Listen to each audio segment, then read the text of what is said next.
ialah saudara, dengan terbuka ni sejarah ini sah UMNO ialah pewaris legasi Perang Salib, pewaris British penjajah di negara ini saudara. Dan itu kita tak heran apa, kerana hari ini orang sebut apa dengan saya? Orang sebut EPCO. Najib ni bodoh sangat ke? Dia tak pergi sekolah, dia tak tahu ke EPCO ni kena-kena dengan Israel Zionis. Dia tahu, tapi kenapa dia terus jaga? Sebab ini legasi Perang Salib. Mahdi yang lawan hebat sangat, Mahdi yang lawan hebat sangat ni, saudara tahu atau tidak kita, Mahdi 2 kali pilihan raya dalam tempoh pemerintahannya, dia berdepan dengan sangat getir. 2 kali pilihan raya umum dia telah menggunakan saudara konsultan politik nama Sachi M. Sachi. Kepada orang UMNO, pergi balik internet. Pergi internet bukan cari video lucah saja. Pergi internet cari saudara Sachi M. Sachi, maka keluarlah satu website di mana website itu menerangkan mengenai agenda politik Sachi M. Sachi ni apa? Mempromosikan pemikiran Zionisme ke seluruh dunia saudara. Saudara, ni Malaysia ni sudah dah biasa kita cakap apa baru ni? Mahfuz komen apa? Datuk Mahfuz komen? Ada peninju Palestin, peninju Israel masuk ke Malaysia baru ni bertinju dekat Kuala Lumpur. Itu tak pelik. Peninju apa dia pelik? Saudara tahu atau tidak, baru ini YBA China DAP daripada Bakri, Solidariti Anak Muda Malaysia, kita siapkan teks penuh ucapannya di Parlimen. Dia bangkit ucapan mencelah dalam membahaskan belanjawan. Dia angkat satu majalah dalam Parlimen, majalah Israel saudara. Kerana dalam majalah Israel itu Perdana Menteri Israel telah mengucapkan terima kasih kepada kerajaan Malaysia kerana menjadi rakan dagang utama Israel. Saudara, kita lawan. Khairi Jamaluddin pergi naik bot, pergi hantar kain selimut, hantar air mineral ke Palestin. Sian orang Palestin, sejuk, dapat minum air sebagainya. Tapi dalam pada masa yang sama kita harus fikir saudara, kenapa negara kecil Israel masih boleh survive sampai sekarang? Dia ada Amerika. Bukan semata-mata kerana ada Amerika. Negara Israel itu boleh terus hidup kerana ada banyak negara yang umat Islam yang diperintah oleh pemimpin-pemimpin munafik seperti di Malaysia. Kita mendengar bila YBA bangkit dalam Dewan, ada orang UMNO yang bangkit. Saya tahu dia kata apa? YB, you cakap Melayu pun tak pandai, macam mana you boleh baca majalah Israel? Ni barwa punya UMNO ni sahabat, tahu? Saya seperti sekalian, akhirnya YBA keluarkan dokumen kastam.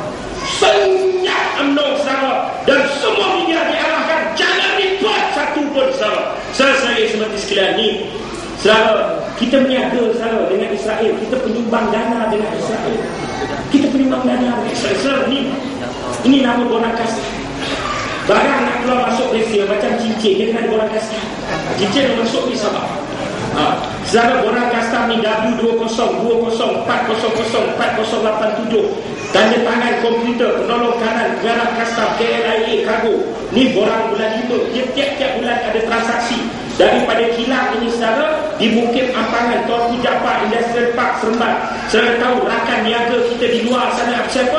Champion Distribution Computer Limited, nombor 4 Menama Street, Netanya Israel.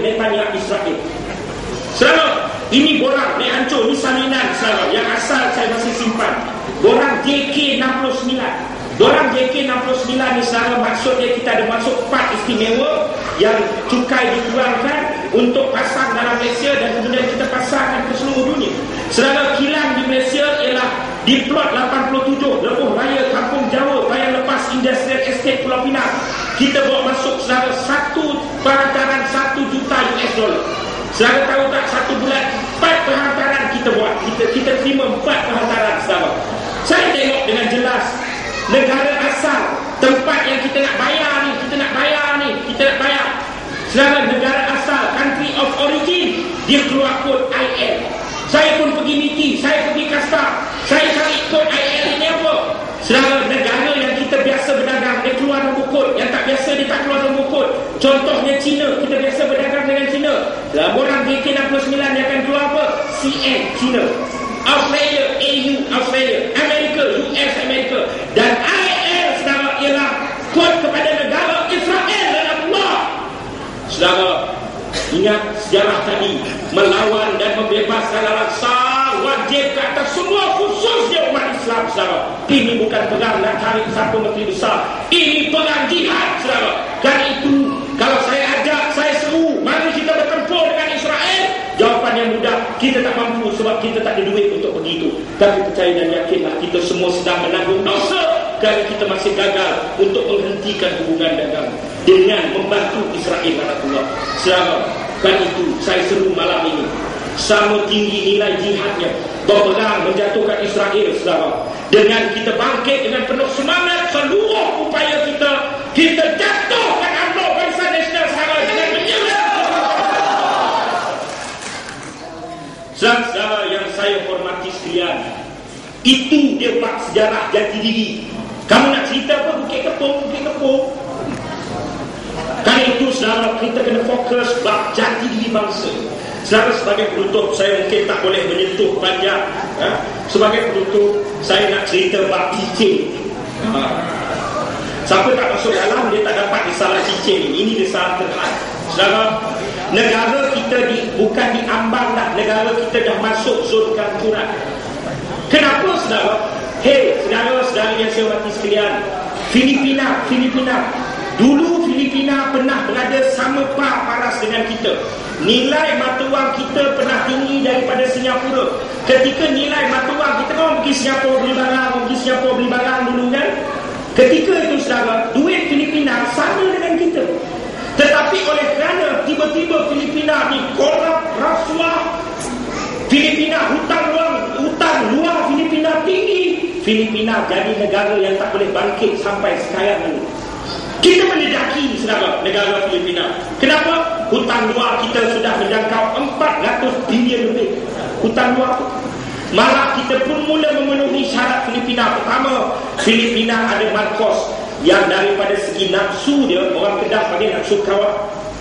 Daripada segi korupnya, daripada segi jahanamnya, lemak, zahir dan batin mentadbir kerajaan. Daripada dia ada seorang bini nama Imelda yang orang Filipina secara slipper tak boleh beli, tetapi dia boleh beli kasut, satu rumah kasutnya. Kita, saudara, apa bezanya? Cuma kita lebih hebat daripada itu. Cukup satu almari kasut Rosmah sudah sama dengan satu gudang kasut milik Imelda Marcos. Ini betul-betul melampau. Mula-mula kita dengar ini sebagai mitos. Alah, biasalah, kamu orang ni, apa kata rakyat ni dengki dengan Rosmah. Rosmah tu kan cantik, Rosmah tu kan baik, Rosmah tu kan comel, dan semua dengki dengan dia. Tapi akhirnya, saudara, 8 hari bulan Julai tahun ini, saya dihubungi oleh pegawai kastam. Saya pergi pejabat kastam. Saya duduk depan pegawai kastam itu. Pertama, pegawai kastam itu dia kata, cikgu, jangan risau, lawanlah dengan bersungguh-sungguh. Kami nampak aja pakai ni nyanyi lagu Satu Malaysia, tapi 90% pegawai kastam sudah benci dengan rejim yang memerintah ini kerana mereka nampak macam mana ketika rakyat susah, bini-bini menteri, keluarga menteri bawa masuk barang mewah-mewah. Yang kedua, dia kata dengan saya, cikgu, bayangkan, ni kahwin anak, bawa masuk kain 1 gulung, Cikgu ingat berapa harga? Saya kata puak-puak lanun ni paling kurang 100,000, 200,000 kain 1 gulung. Dia kata kalau 200,000, sahabat, dia kata, cikgu, kalau setengah juta pun kain tu 500,000, boleh cium tangan lagi. Jadi berapa? 7 juta ringgit 1 gulung kain. Itu dia Rosmah. Kalau orang ni kau jawab, sebab kain belum dedah, yang aku dedah baru cincin. Tunggu, banyak lagi. Kemudian dia tanya kat cikgu, cincin masuk bulan April, cincin, cikgu ingat berapa harga? Saya kata kalau kain 7 juta, cincin 10 juta kot. Dia kata kalau 10 juta boleh cium tangan lagi. Harga dia 24.45 juta ringgit Malaysia. Nama dia bagi saya borang, dia tunjuk saya nama dalam kotak penerima, kotak nombor 2, kotak penerima borang kastam, Datin Seri Paduka Rosmah Mansur. Bila saya dedah, orang UMNO cakap dengan saya, alah, Rosmah banyak, Rosmah. Betul, Cik Mah jual nasi lemak, Cik Mah ikan patin, Cik Mah saralang, ramai. Datin Seri Paduka Rosmah Mansur ada sekor di dalam Malaysia. Tak boleh lah, kita kena pastikan dia orang lain. Saya tulis sebelum saya keluar pejabat custom tu ingatkan saya satu, cikgu, kalau cikgu dedah benda ni, besok selepas pendedahan dia akan padam dalam sistem custom. Saya kata, matilah saya. Kata orang tuduh saya menipu. Kalau dalam sistem custom